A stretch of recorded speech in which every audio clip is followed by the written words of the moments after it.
So this is what an average workday looks like, but this is what today and tomorrow looks like.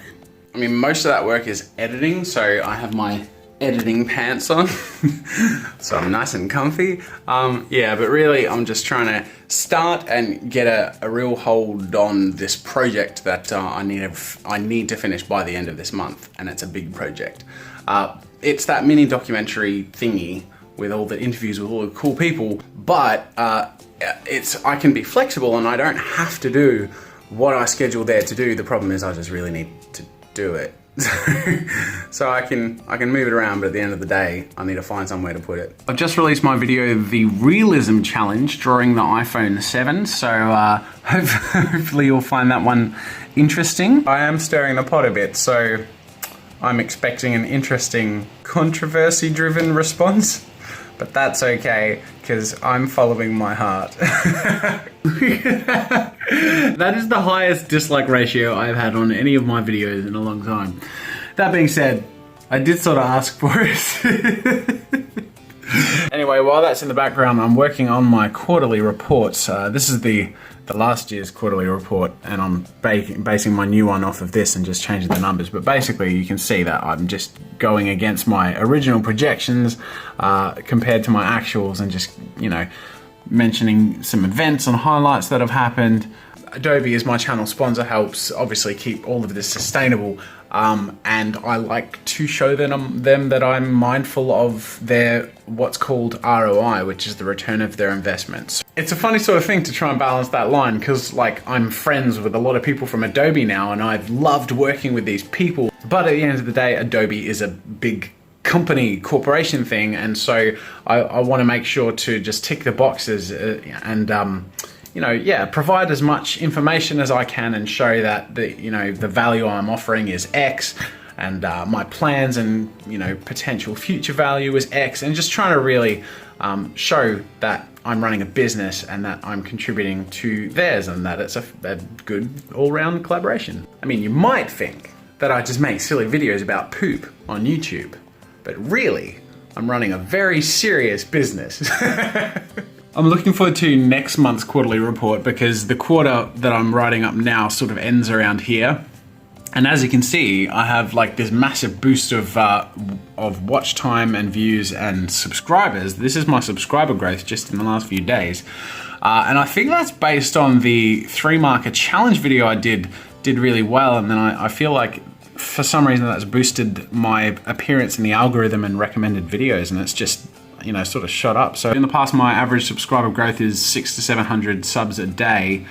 In the last few days, I've gotten like over 2,500 per day, and then it was like over 1,500. So, I mean, usually the subscribership sort of has these spikes. So if I drag this out, you'll see that basically sometimes due to collaborations, sometimes due to a video being popular, you just have these spikes. So I'm going through a bit of a spike at the moment, and then it sort of usually comes back down a bit. But usually there's a little bit of a higher resting point for a time after. This is the sort of things I don't really show or talk about very much, because I'm just trying to manage it and run it behind the scenes. But I guess that's the sort of thing you guys are interested in. That's why you subscribe to this channel.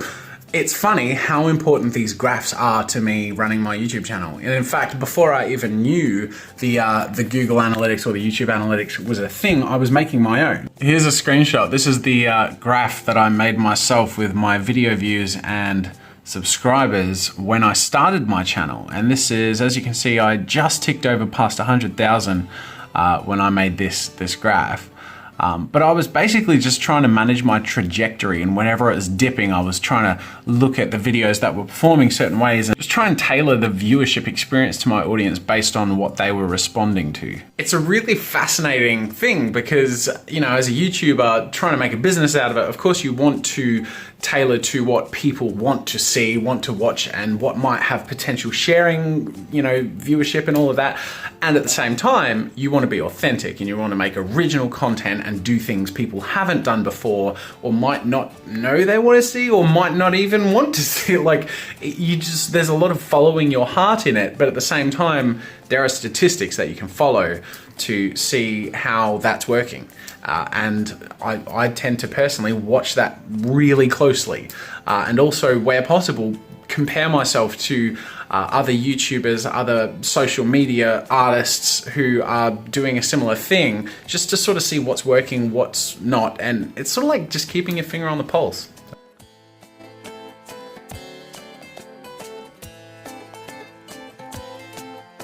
So I'm actually really excited at the moment because I've just hit this landmark in this project I'm kicking into gear on. The project is called Tale Tellers. That's sort of the code name. I don't know if that'll be the video titles, but it's basically 3 mini documentaries on the history and the future of independent animation, and also a bit of a behind the scenes on the Tale Teller animating process. And it's supposed to sort of inspire people who are interested in getting into independent animation and make it really like to show how accessible and doable it is. Late last year, I had the opportunity to go over to America and interview a whole bunch of awesome people.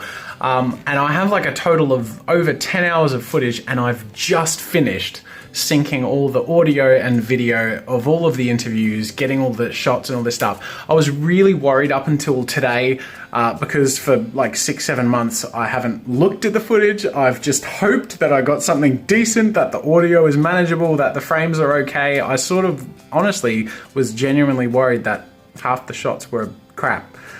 And they're all decent. Like, I've got it all sorted, it's all synced up and ready to edit. Mind you, I now have to edit 10 hours of footage, but that said, now that I've got all this material laid out in front of me ready to make content out of, I am like super excited. This is really cool stuff. I have B-roll from all different places, so that's the Adobe headquarters. I have B-roll from green screening streaming at the Adobe headquarters, from different conventions, from the Newgrounds office. Then aside from all the cool B-roll, I have a presentation spot that I did sort of talking about the history of Flash animation.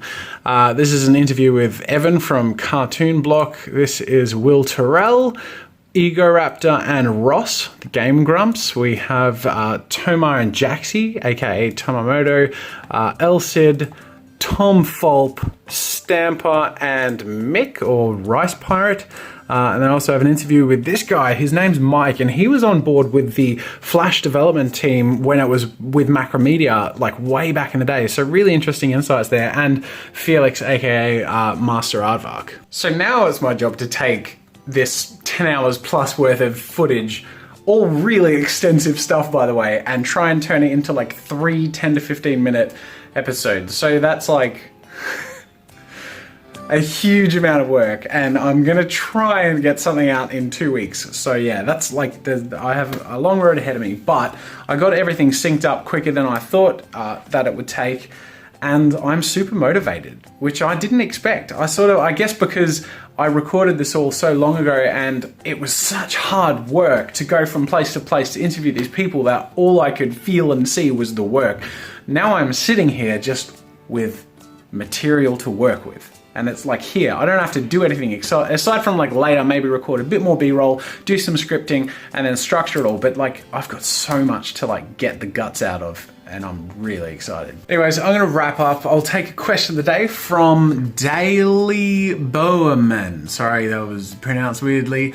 Jazza, question: when your son grows up to the stage that becomes self-conscious and starts developing more, do you think you'd still vlog his and your life, considering it doesn't give privacy and is on the internet forever? That is a very, very interesting question, and one that Mrs. Jazza and I ask ourselves a lot.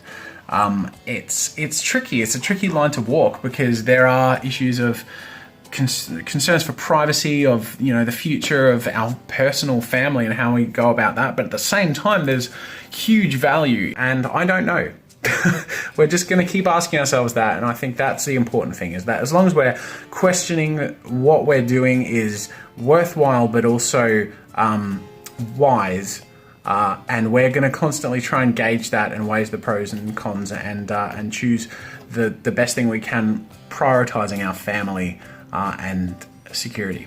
Anyways, I'm going to wrap up the vlog for the day. I'm just going to start on editing, and this is just going to be a long slog, really. And I'm not going to show it because it's the same thing. I'm just cutting, deleting, watching it all. It's very long and boring. But even though that's all I'm going to be doing for the rest of today and tomorrow, instead of doing a vlog tomorrow, I'm going to announce Project GREENWING. For those of you who aren't in the loop or haven't been watching the vlogs very long, Project GREENWING is something that came up months ago, like earlier in the year, and has developed into this big exciting project that is being released very soon, and I'm going to unveil some of the details to you tomorrow and show you a little bit of a behind the scenes. I've pre-planned and recorded all the stuff, so I'm just going to be able to finally show you a fun little tidbit of information, just so you guys know. Whenever I secret codename a project, there's a reason for it. So Project GREENWING, green means something that we're new at or haven't done before, wing